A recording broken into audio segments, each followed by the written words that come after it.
এই যে আমার উঠানেই ঘেঁচকুল গাছ হয়েছে, এগুলোকে কি ঘাটকোলো বলে। এইগুলোরই আজকে রেসিপি বানাবো।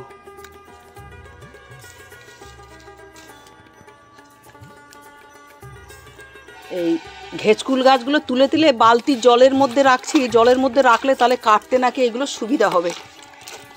আরও কিছু তুলে আনি, তারপর আবার দেখাচ্ছি। বালতির মধ্যে এবার খুব ভালো করে ধুয়ে নেব।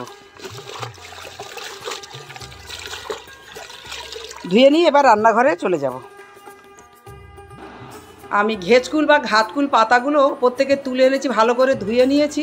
এবার কুটতে বসেছি। এইটা আমাদের মেজো বৌদি খুব ভালো রান্না করে এই ঘেঁচকুল। মেজো বৌদি আমার দিকে তাকান একটু। এই যে আমাদের মেজো বৌদি খুব ভক্ত মানুষ। আমাদের এই পাড়ায় যদিও প্রচুর ভক্তের বাস আছে, এবং মেজো বৌদি প্রত্যেক দিন আমার গোপালের জন্য বিকালে একটা করে মালা গাঁথে। তো মেজো বৌদি খুব ভালো বানায় বলে তাই আজকে মেজো বৌদিকে ডেকে নিয়ে এসেছি। আমার পাশাপাশিই থাকে যে মেজো বৌদি এই ঘেঁচকুলটা রান্না করবে। প্রথমে পাতা এবং ডাঁটা একসাথেই কুটে নিচ্ছে, দুটোই, তাই তো? একসাথেই পাতা এবং ডাঁটাগুলো একটু ছাড়াতে হচ্ছে, ডাঁটাগুলো একটু হালকা হালকা ছাড়িয়ে নিতে হচ্ছে। আঁশ আছে, ও একটু আঁশ আছে, সেই আঁশগুলো এই যে, হ্যাঁ এই যে একটু করে গ্যাসের কাছে চলে এসেছি। কড়া চাপিয়ে দিয়েছি, কড়াতে আমি জল দিয়ে দিচ্ছি, সামান্য লবণও দিয়ে দিচ্ছি। এবার খারকোল বা ঘেঁচকুল গাছগুলো যে ধুয়ে নিয়েছি কেটে, এবার এগুলো দিয়ে দেব। এতে একটু নেড়ে নিচ্ছি, তাহলে জলের মধ্যে দেখুন পাতাগুলো ক্রমশ কমে যাচ্ছে, তাহলে আমার ঢাকা দিতে সুবিধা হবে। গ্যাসের হিট মিডিয়াম করে দিয়েছি এবং এটা ঢেকে দেব। মিডিয়াম হিটে মিনিট 3 এটা ভাপিয়ে নেব, তারপর মিনিট 3 পরে আমি আবার দেখাচ্ছি।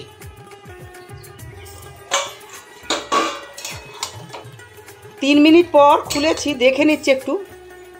হ্যাঁ, ডাঁটাগুলো সেদ্ধ হয়ে গেছে।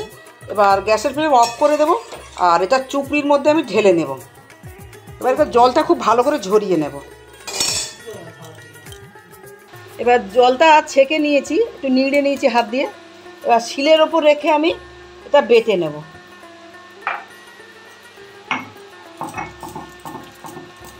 একদম মিহি করে রাখবো। বেটে নিয়েছি, এবার আবার গ্যাসের কাছে চলে যাব। কড়া চাপিয়ে দিয়েছি, এবার সরিষার তেল দেব। দেখুন কতটা তেল দেবো, ঠিক আছে? প্রথমে খুব সামান্য লবণ দিয়ে দিচ্ছি, যাতে করে না তেলটা ছিটকোয়। প্রথমে কাঁচা লঙ্কার কালো জিরে ফোড়ন দেবো, কিন্তু প্রথমে আমি কালো জিরেটা দিয়ে দেবো। মেজে বুঝি নাড়েন, কমানো থাক। এবারে কাঁচা লঙ্কাগুলো দিয়ে দেবো। কাঁচা লঙ্কাগুলো দিয়ে একটু নেড়ে নিতে হবে, 30 সেকেন্ড মতো নেড়ে নিতে হবে।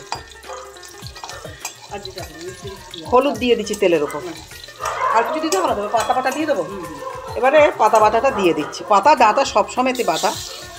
এবার এটা নেড়ে নিতে হবে। লবণ আর দিতে হবে না, সেদ্ধ করার সময় যে লবণ দিয়েছি সেই লবণেই হয়ে যাচ্ছে। তবে আপনারা যখন করবেন অবশ্যই চেখে দেখে নেবেন লবণ ঠিক আছে নাকি। আমরা সবসময় করি করে আমাদের আন্দাজ আছে, আমাদের আর লবণ দিতে হবে না।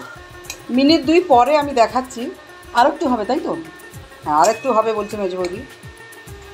একদম শেষ পর্যায়ে পৌঁছে এসেছি, প্রায় হয়ে গেছে। আর কি সরষের তেল দিতে হবে? আর দিতে হবে না, মেজো বৌদি বলছে আর দিতে হবে না। এবার কি নিভিয়ে দেবো? গ্যাস নিভিয়ে দেবো। আচ্ছা, গ্যাসের ফ্লেম অফ করে দিচ্ছি। এবার একটু এতে থাকুক, তারপরে আমি এটা প্লেটের মধ্যে তুলে নেব। হ্যাঁ, মেজো বৌদি ওইটা প্লেটের মধ্যে তুলে নিচ্ছে। মেজো বৌদি আবার নকশা কেটে দিচ্ছে। কালো জিরে কাঁচা লঙ্কা দিয়ে ঘেঁচকুল পাতা বাটা রান্না কমপ্লিট হলো। আজের মতো ভিডিও তৈরি শেষ। সবাই ভালো থাকবেন, সুস্থ থাকবেন। আবার নতুন দিনে নতুনভাবে দেখা হবে। আজের মতো নমস্কার। রাত।